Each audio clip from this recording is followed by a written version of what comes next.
Hi friends, എല്ലാവർക്കും recipes by രേവതിയുടെ ഒരു പുതിയ എപ്പിസോഡിലേക്ക് സ്വാഗതം. ഇന്ന് വന്നിരിക്കുന്നത് കുറഞ്ഞ സമയത്തിൽ തയ്യാറാക്കിയെടുക്കാൻ വേണ്ടി പറ്റുന്ന നല്ല ടേസ്റ്റി ആയിട്ടുള്ള ഒരു പലഹാരത്തിൻ്റെ റെസിപ്പിയുമായിട്ടാണ്. ഇതുണ്ടാക്കാനായിട്ട് ഒരുപാട് ചേരുവകളുടെ ഒന്നും ആവശ്യമില്ല. എല്ലാവരുടെയും വീട്ടിൽ സാധാരണഗതിയിൽ കാണുന്ന കുറച്ച് ചേരുവകൾ കൊണ്ട് വളരെ സിമ്പിളായിട്ട് തയ്യാറാക്കിയെടുക്കാൻ വേണ്ടി പറ്റുന്ന ഈ ഒരു പലഹാരം എങ്ങനെയാണ് ഉണ്ടാക്കുന്നത് നമുക്ക് നോക്കാം. അതിനായിട്ട് ഞാനിവിടെ ഉരുളക്കിഴങ്ങാണ് എടുത്തിരിക്കുന്നത്. ഞാനിവിടെ 3 മീഡിയം വലുപ്പത്തിലുള്ള ഉരുളക്കിഴങ്ങ് തൊലിയൊക്കെ കളഞ്ഞ് ഒന്ന് വെള്ളത്തിലിട്ട് വെച്ചിട്ടുണ്ട്. വെള്ളത്തിലിട്ട് കൊടുക്കുന്നത് അതിൻ്റെ കളറൊന്നും മാറാതിരിക്കാൻ വേണ്ടി മാത്രമാണ്. അപ്പോൾ ഇതുപോലെ ഉരുളക്കിഴങ്ങ് ഒന്ന് തൊലിയൊക്കെ കളഞ്ഞതിന് ശേഷം ഇതൊന്ന് കട്ട് ചെയ്തെടുക്കാനാണ് പോകുന്നത്. നല്ല കനം കുറച്ച് വേണം ഇത് അരിഞ്ഞെടുക്കാൻ വേണ്ടിയിട്ട്. നിങ്ങളടുത്ത് ഗ്രേറ്റർ ഉണ്ടെങ്കിൽ അതിലുള്ള സ്ലൈസറിലൂടെ സ്ലൈസ് ചെയ്തിട്ട് വേണമെങ്കിലും എടുക്കാവുന്നതാണ്. പക്ഷേ എനിക്കിതുപോലെ കട്ട് ചെയ്തെടുക്കുന്നതാണ് ഒന്നും കൂടെ കൺവീനിയൻ്റ് ആയിട്ട് തോന്നിയത്. കാരണം നമ്മൾ സ്ലൈസറിലൂടെ സ്ലൈസ് ചെയ്തെടുക്കുമ്പോൾ വളരെ തിന്നായിട്ടാണ് കിട്ടുക. ഇതാകുമ്പോൾ നമുക്ക് ചെറുതായിട്ട് കടിക്കാനും കിട്ടും. അപ്പോൾ ഈ ഒരു രീതിക്ക് ഞാനിവിടെ കനം കുറച്ച് അരിഞ്ഞെടുത്തിട്ടുണ്ട്. ഇതിലും കനം കൂടാതിരിക്കുന്നതാണ് നല്ലത്. കാരണം കനം കൂടുന്തോറും അത് വെന്ത് വരാൻ വേണ്ടിയിട്ട് സമയമെടുക്കും. അപ്പോൾ ഇതുപോലെ ഒന്ന് മുറിച്ചെടുത്തതിന് ശേഷം വെള്ളത്തിലേക്ക് തന്നെ ഇട്ട് കൊടുക്കാൻ വേണ്ടി ശ്രദ്ധിക്കുക. ചിലതൊക്കെ ഇതുപോലെ പകുതിയിൽ വെച്ചിട്ടൊന്ന് അരിഞ്ഞിട്ടുണ്ട്, അതായാലും കുഴപ്പമൊന്നുമില്ല. അപ്പോൾ ഞാനിവിടെ വെള്ളത്തിലിട്ട് വെച്ചിട്ടുണ്ട്. ഇനി ഇതിനായിട്ടുള്ള ബാറ്ററാണ് തയ്യാറാക്കി എടുക്കാൻ വേണ്ടി പോകുന്നത്. അതിന് വേണ്ടിയിട്ട് ഞാനിവിടെ ഒരു പാത്രത്തിലേക്ക് 1.5 കപ്പ് അളവ് കടലപ്പൊടിയാണ് എടുത്തിരിക്കുന്നത്. ഇതിൻ്റെ കൂടെ തന്നെ നല്ലൊരു ക്രിസ്പിനെസ് കിട്ടാൻ വേണ്ടിയിട്ട് 2 ടേബിൾ സ്പൂൺ അളവിൽ അരിപ്പൊടിയാണ് ചേർത്ത് കൊടുത്തിരിക്കുന്നത്. അരിപ്പൊടി നല്ല ഫൈനായിട്ടുള്ള അരിപ്പൊടിയാണ് ഞാനിവിടെ ഇട്ട് കൊടുത്തിരിക്കുന്നത്. ഇനി ഇതിലേക്ക് മസാലകൾ ചേർക്കാം. ഞാനിവിടെ 1/4 ടീസ്പൂൺ അളവിൽ മഞ്ഞൾപ്പൊടി ചേർത്തിട്ടുണ്ട്.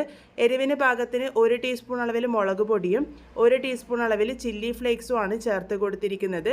ചില്ലി ഫ്ലേക്സ് ചേർക്കണമെന്ന് നിർബന്ധമില്ല, ഇഷ്ടമുണ്ടെങ്കിൽ മാത്രം ചേർത്താൽ മതി. ഇതിലേക്ക് 1/4 ടീസ്പൂൺ അളവിൽ സാധാരണ ജീരകം ചേർത്ത് കൊടുത്തിട്ടുണ്ട്. പിന്നെ 1/2 ടീസ്പൂൺ അളവിൽ ഗരം മസാലയും 1/2 ടീസ്പൂൺ അളവിൽ മല്ലിപ്പൊടിയും കൂടെ ചേർത്ത് കൊടുക്കാം. ഇനി ഇതിലേക്ക് കായത്തിൻ്റെ പൊടിയാണ് ചേർത്ത് കൊടുക്കുന്നത്. ഞാനിവിടെ 1/4 ടീസ്പൂൺ അളവിൽ കായത്തിൻ്റെ പൊടിയാണ് ചേർത്ത് കൊടുത്തിരിക്കുന്നത്. ഇനി ഇതിലേക്ക് 1/2 ടീസ്പൂൺ അളവിൽ ഇഞ്ചി വെളുത്തുള്ളി പേസ്റ്റ് ആക്കിയിട്ടാണ് ചേർത്ത് കൊടുത്തിരിക്കുന്നത്. ഇനി ഇതിലേക്ക് കുറച്ച് കറിവേപ്പില ചെറുതായിട്ട് അരിഞ്ഞതും കുറച്ച് മല്ലിയില ചെറുതായിട്ട് അരിഞ്ഞതും കൂടെ ചേർത്ത് കൊടുത്തിട്ടുണ്ട്. ആവശ്യത്തിന് ഉപ്പും കൂടെ ചേർത്ത് കൊടുക്കാം. ഞാനിപ്പോൾ ഇവിടെ 1/4 ടീസ്പൂൺ അളവിൽ ഉപ്പാണ് ചേർത്ത് കൊടുത്തിരിക്കുന്നത്. അതിനുശേഷം ഇത് വെള്ളം ഒഴിച്ചിട്ട് ബാറ്റർ ആക്കി എടുക്കുകയാണ് വേണ്ടത്. ഈ ഒരു ബാറ്റർ ഒരുപാട് ലിക്വിഡും അല്ല, എന്നാൽ ഒരുപാട് കട്ടിയല്ല. ആ ഒരു രീതിക്ക് വേണം നമ്മൾ തയ്യാറാക്കി എടുക്കാൻ വേണ്ടിയിട്ട്. കുറച്ചായിട്ട് മാത്രം വെള്ളം ചേർത്ത് കൊടുക്കുക. നമ്മൾ കടലപ്പൊടിയുടെ മിക്സ് തയ്യാറാക്കി എടുക്കുമ്പോൾ ആദ്യം തന്നെ ഒരുപാട് വെള്ളം ഒഴിച്ച് കഴിഞ്ഞാൽ അത് കട്ട കെട്ടി നമുക്ക് കലക്കിയെടുക്കാൻ വേണ്ടിയിട്ട് ഒരുപാട് ബുദ്ധിമുട്ടായിരിക്കും. അപ്പോൾ ഇതുപോലെ കുറച്ചായിട്ട് വെള്ളം ചേർത്ത് കൊടുക്കുകയാണെങ്കിൽ അത് ഈസി ആയിട്ട് കലക്കിയെടുക്കാൻ വേണ്ടി പറ്റും. അപ്പോൾ ഞാനിപ്പോൾ ഇവിടെ ഏകദേശം 1.5 കപ്പിൻ്റെ അടുത്ത് വെള്ളമാണ് എനിക്ക് ആവശ്യമായിട്ട് വന്നത്. എന്നാൽ ആ ഒരു വെള്ളത്തിൻ്റെ അളവ് നമ്മൾ ഉപയോഗിക്കുന്ന കടലപ്പൊടിയുടെ വ്യത്യാസമൊക്കെ അനുസരിച്ച് അങ്ങോട്ടോ ഇങ്ങോട്ടൊക്കെ ആവാം. കൂട്ടിപ്പോഴും കുറച്ച് കട്ടിയായിട്ടാണ് ഇരിക്കുന്നത്. നമ്മൾക്കിതിലേക്ക് കുറച്ച് വെള്ളം കൂടെ ചേർത്ത് കൊടുക്കാം.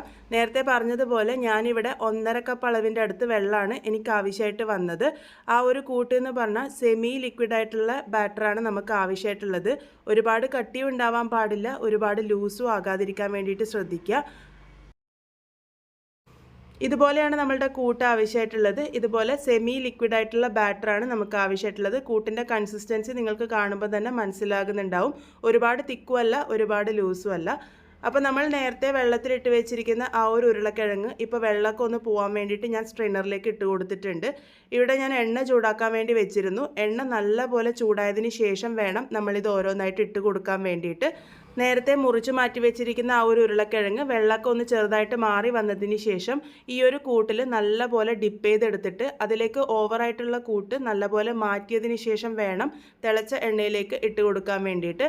എണ്ണയുടെ ചൂട് ഇവിടെ ഇമ്പോർട്ടൻ്റ് ആണ്. എണ്ണയുടെ ചൂട് നല്ലപോലെ ഉണ്ടാവണം. എന്നാൽ ഇട്ട് കൊടുത്തതിന് ശേഷം മീഡിയം ഫ്ലെയിമിലോട്ടേക്ക് മാറ്റിക്കോളൂ. ആ ഒരു ഹൈ ഫ്ലെയിമിൽ തന്നെ വെച്ച് കഴിഞ്ഞ് കഴിഞ്ഞാൽ ഇത് പെട്ടെന്ന് കരിഞ്ഞു പോകാനുള്ള സാധ്യതയുണ്ട്. ആ ഒരു ഉള്ളോളം വെന്ത് കിട്ടില്ല.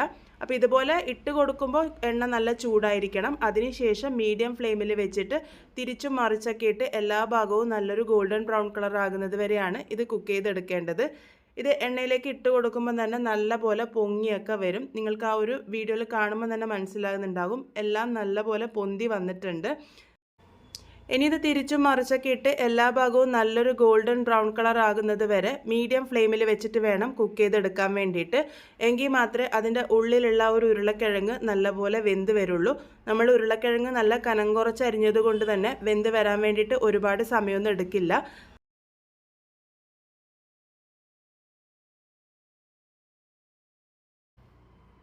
ഇതിപ്പോൾ പാകത്തിന് റെഡി ആയിട്ടുണ്ട്. നല്ലൊരു ഗോൾഡൻ ബ്രൗൺ കളർ ആയിട്ടുണ്ട്. ഈ ഒരു സമയമാകുമ്പോൾ നമുക്കിത് എണ്ണയിൽ നിന്നും കോരി മാറ്റിയിട്ട് ടിഷ്യൂ പേപ്പറിലേക്ക് വെച്ച് കൊടുക്കാം.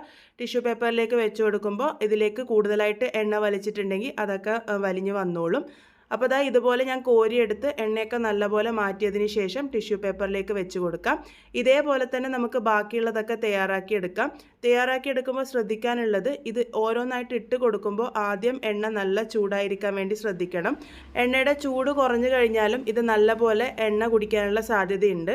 അപ്പോൾ ദാ നല്ല തിളച്ച എണ്ണയിലേക്ക് ഇത് ഓരോന്നായിട്ട് ഇട്ട് കൊടുക്കുക. ഇട്ട് കൊടുത്തതിന് ശേഷം മീഡിയം ഫ്ലെയിമിൽ വെച്ചിട്ട് തിരിച്ചും മറിച്ചൊക്കെ ഇട്ട് നമുക്കിത് തയ്യാറാക്കിയെടുക്കാം. ഇത് നല്ലപോലെ പൊങ്ങി വരും. നിങ്ങൾക്ക് കാണുമ്പോൾ തന്നെ മനസ്സിലാകുന്നുണ്ടാവും. ഞാൻ ഇട്ട് കൊടുത്ത എല്ലാം തന്നെ നല്ല പോലെ തന്നെ പൊങ്ങി വന്നിട്ടുണ്ട്. ഇതുപോലെ ഇനി തിരിച്ചും മറിച്ചൊക്കെ ഇട്ട് എല്ലാ ഭാഗവും നല്ലൊരു ഗോൾഡൻ ബ്രൗൺ കളർ ആകുന്നത് വരെ മീഡിയം ഫ്ലെയിമിൽ വെച്ചിട്ട് വേണം കുക്ക് ചെയ്തെടുക്കാൻ വേണ്ടിയിട്ട്. ഇതിപ്പോൾ പാകത്തിന് റെഡി ആയിട്ടുണ്ട്. ഇതും നമുക്ക് എണ്ണയിൽ നിന്ന് മാറ്റിയെടുക്കാം. വളരെ കുറച്ച് സാധനങ്ങൾ കൊണ്ട് ഒരുപാട് പലഹാരം നമുക്ക് തയ്യാറാക്കിയെടുക്കാൻ വേണ്ടി പറ്റും. അപ്പോൾ വളരെ ടേസ്റ്റി ആയിട്ടുള്ള ഈ ഒരു പലഹാരം ഇവിടെ റെഡി ആയിട്ടുണ്ട്.